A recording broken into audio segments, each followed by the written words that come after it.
Lord be with you. And with your spirit. A reading from the Holy Gospel according to Matthew.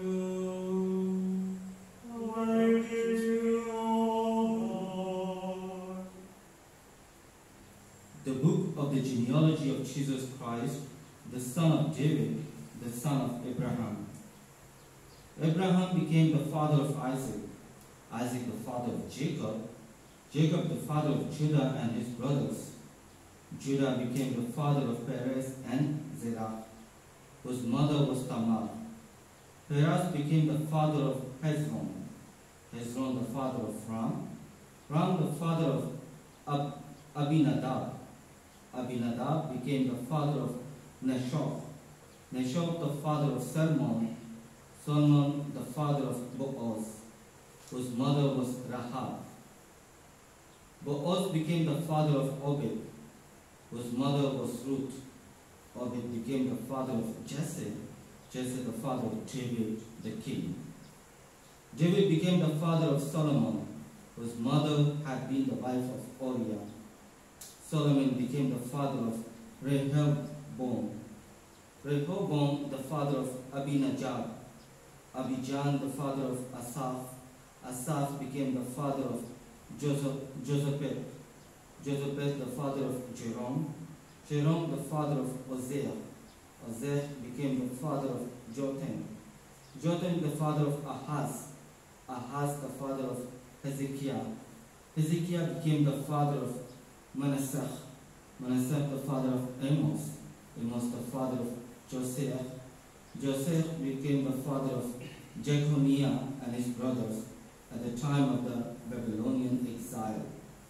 After the Babylonian exile, Jehoiakim became the father of Shealtiel, Shealtiel the father of Zerubbabel, Zerubbabel the father of Abinod, Abinod became the father of Eliakim, Eliakim the father of Azor, Azor the father of Zadok, Zadok the father of Acham, Acham the father of Eliod, Eliod the father of Eleazar, Eleazar became the father of Matan, Matan the father of Jacob, Jacob the father of Joseph, the husband of Mary.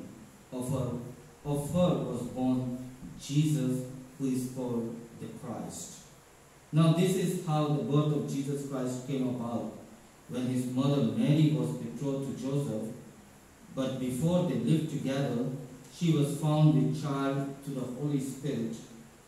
Joseph, her husband, since he was a righteous man, yet unwilling to expose her to shame, decided to divorce her quietly. Such was his intention when, behold, the angel of the Lord appeared to him in a dream and said, Joseph, son of David, do not be afraid to take Mary, your wife, into your home, for it is through the Holy Spirit that this child has been conceived in her.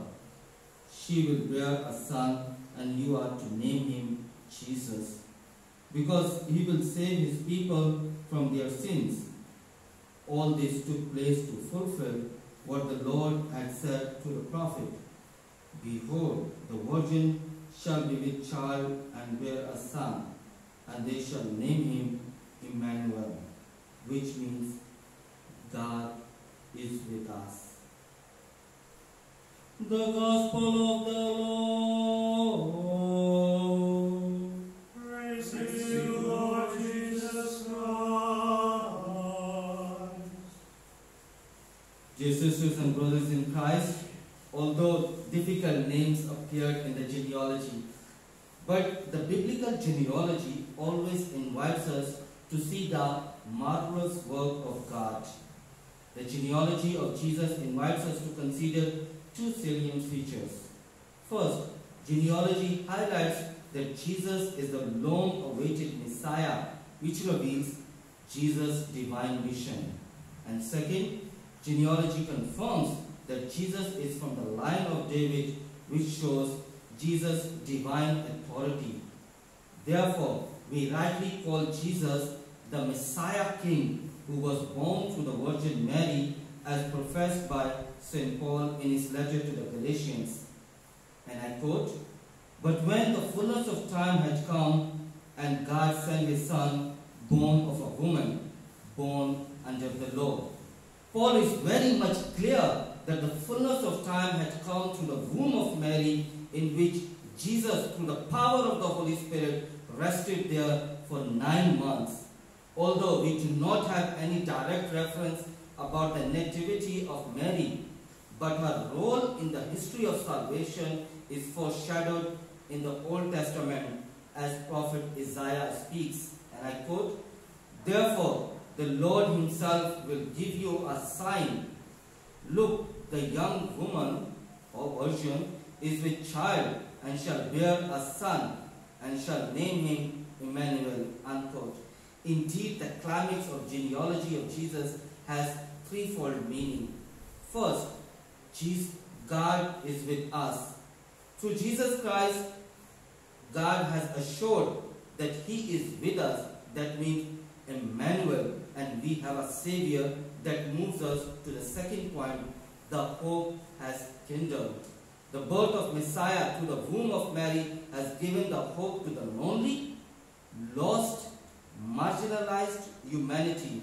The Gentiles will also see the light of the Savior, which means everybody, and I repeat, everybody will receive the salvation who believe in Jesus. Third and the last point, the salvation has arrived. The birth of the Messiah through the womb of Mary assured believers that their Savior through the womb of Mary has entered in the human history.